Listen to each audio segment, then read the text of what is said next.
are some simple ways that get me through 12 hours work days. Now, every day isn't like this, but by being a full-time student and having a business, I definitely have a lot of commitments and responsibilities. So these simple tips just really helps me stay productive throughout my days. Okay, so the first tip is what I like to call my work split. So I have 4 commitments or responsibilities. First is school, then my business, then content creation, and the 4th one is just being 22. So I reserve 1 or 2 days for each priority. So let me explain. On Mondays and Tuesdays, I solely focus on content creation. So if I have to hop on calls with brands, if I need to film, edit, script, I'm gonna do all of that on Mondays and Tuesdays only. Wednesdays and Thursdays are reserved for school. I have 2 classes in person, so I attend those, catch up on my recorded lectures, complete assignments, and so on. On Fridays and Sundays, I solely focus on my store. The store runs by itself at about 90%. I usually do have to go if someone wants a day off or during rush hour to help out. On Saturdays, I'm 22. I'm gonna sleep in till like 12. I go out, I binge watch shows, and so on. Before I started splitting my days like this, I would honestly get so exhausted by the end of the day. So by just focusing on one thing, I not only finish my task properly, but I also just have to focus on that, so that really helps me stay productive. Number 2 is waking up at the exact same time every single morning. By doing that, I feel like I have more energy throughout the day because your body just becomes used to doing these same exact things every single day. By waking up every single day at the same time, it really helps me for tip number 3, which is working out first thing in the morning. Getting some form of exercise in the morning helps me throughout the day, and I also feel very accomplished by 10 a.m., which is a really good feeling. To be honest, it was really hard for me to implement this routine just because where I live, it's like minus 20 most of the time during the year. So it's really hard to wake up when it's still dark outside, but it took me about 6 months. I know it sounds like a really long time, but once you get a hang of it, your body just becomes used to it and you have so much energy throughout the day. Although I wake up every single day at the same time, I don't exercise 7 days a week. That'll be a little bit too much for me. I do it 4 or 5 times a week. If I'm not going to the gym, I still try to get some exercise, like going for a walk or just walking around the house doing some tasks. I don't know if it's just me, but when I wake up and I just stay seated, so I go straight to my computer, I just get so lazy throughout the day, so I try to avoid that at all costs. One thing that really helps me is just working on my computer standing. Sitting is the new smoking, so I try to avoid being seated like 9 hours a day. I try to work as much as possible while I'm standing. Tip number 4 is to have some goals. When I don't have goals, whether it's at the gym or income or career-wise, I just don't see any progress. I always want to remind myself why I'm doing what I'm doing. So for you, it could be buying a house, traveling, paying off your debt. It could be anything.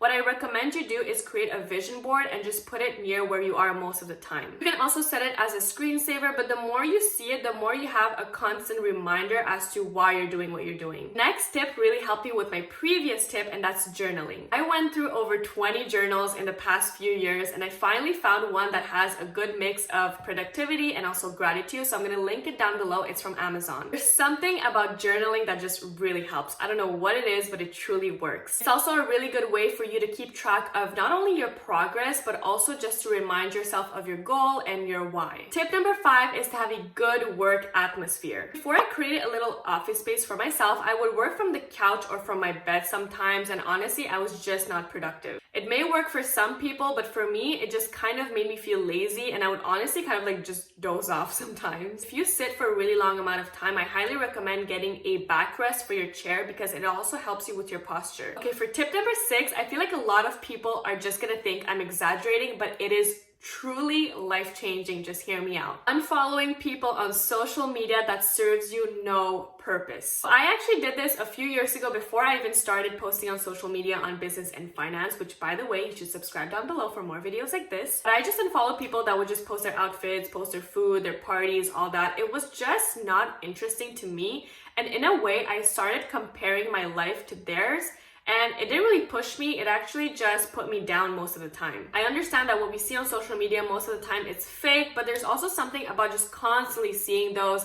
It just kind of serves you no purpose and just does no good, really. Once I unfollowed those people, I actually just created a new account, which is the one I have right now. And I started posting valuable content, and I started following people like Emma Watson, Jay Shetty, Gary Vee, and I got inspired by these accounts. And before I move over to the next tip, I just want to say that yes, I also unfollowed people that I personally knew. I was at a point where I just realized that we are what we consume, and if I keep seeing these kind of posts, it's just not going to help me. Be very careful who you follow on social media because, like I said, we are what we consume.